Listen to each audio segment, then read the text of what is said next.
story, Florida Gulf Coast. Dunk City became a household name across the country.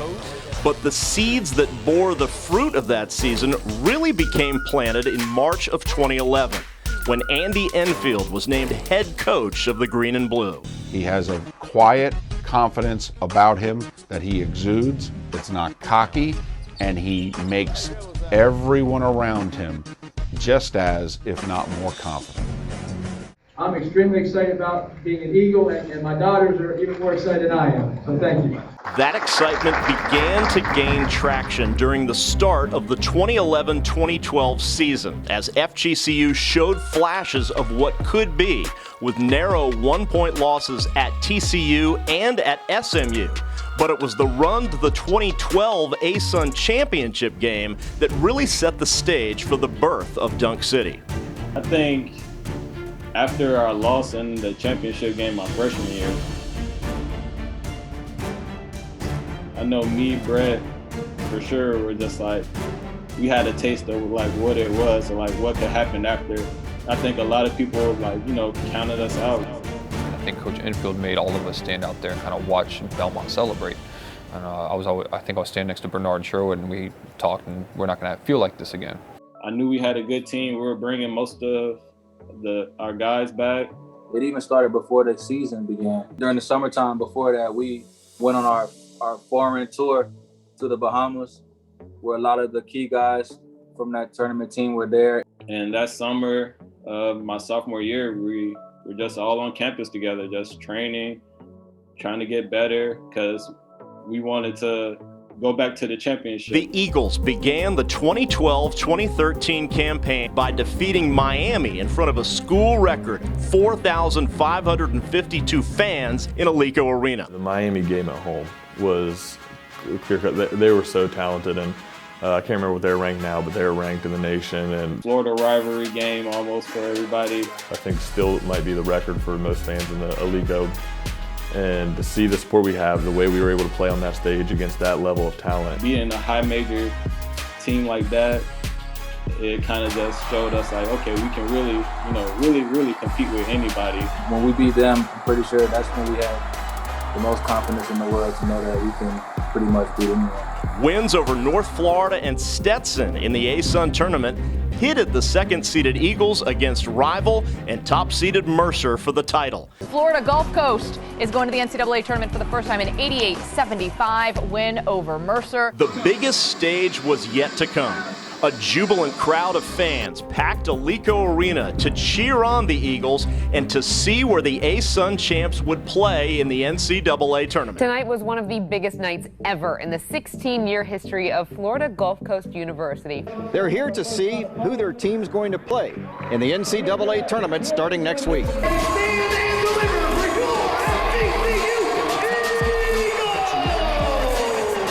Started, we were transitioning into D1. We knew we had a special athletics program. I'll tell you, no one back then thought we would be here today.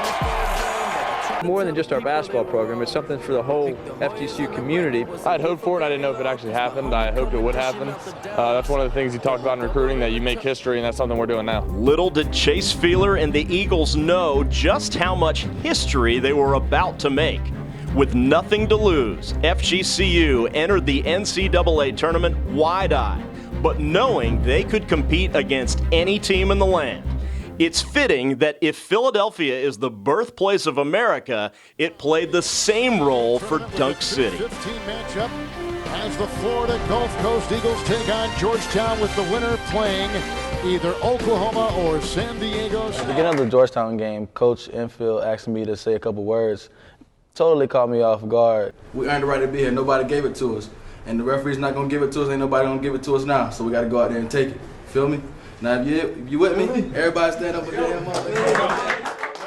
Before coming in, we knew if we played Georgetown, it was a great matchup for us. So we knew we had a chance to actually win the game, coming into it. And there, Sherwood, tournament debut. Only 6 years of age, wrestling styles here.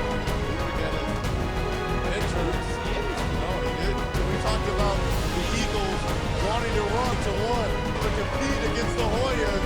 So to the one missing 13 of 15 pass. The Eagles come up with the steal. And the Feeler up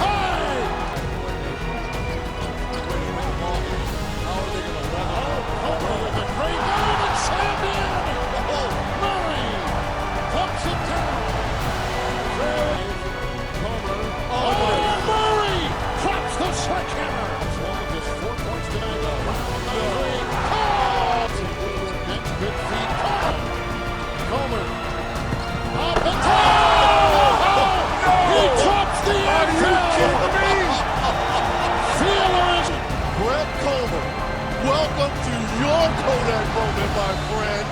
Not worried about the pressure. Just throws it to the sky. They do it. That's how you do it. He's over here shaking hands, giving Kevin high five over here. He's loving it. Sherwood blowing kisses to the crowd and flexing for him, and Kristoff doing his little bird dance. I think at the end of the Georgetown game, it took me longer to kind of realize exactly what was happening.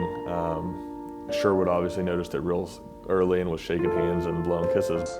I'll never forget the look on the Georgetown players' faces when the little engine that could was sticking it to them the way they did. And they had no idea what had hit them. The coach's wife is happy and disbelief by the Hoyers. Ducking on your team. Duck City, Duck City, Duck City, Duck City, yeah. Duck City, yeah.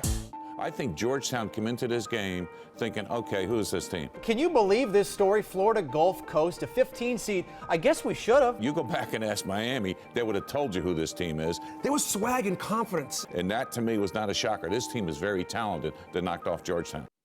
I think, the locker room, obviously we were very excited about that, but then we knew that, okay, we still got another game. We got a game on Sunday. Oh, yeah, And we're going to go to Sweet 16. When he looked at those guys after they beat Georgetown and simply said, we got a game on Sunday and we're going to beat them to go to the Sweet 16, they all said, yep. The coming out party was just beginning for FGCU after the dunks that were heard around the world. Even more was yet to come. Just like last time, I'm going to tell you the same thing. We earned the right to be here. Nobody gave us nothing. So we got to go out there and take what's rightfully ours. If y'all with me, let's get it in. Hell yeah. And then in the San Diego State game, once we started rolling and Kristoff hit a couple threes, and I felt like, all right, now we're going to put them away, and that felt more like, okay, now we're advancing, and I was able to kind of feel that earlier in the game. Chase Feeler. Chase Feeler. Play of the tournament in their win over Georgetown. I don't even know how to describe it. It was unbelievable, though. This pass. Homer, what great game, an indication of how much he's enjoying himself. Yeah. Great. So I told you we'll put on the show, right? I sure did. Nice job. Congratulations. Our goal was to make history, and we did it. I'm so proud of these fellas. They just played such good defense in the second half. We didn't play great in the first half, and we had to talk at halftime. We really didn't have energy, and we came out in the second half and had the energy like we're used to.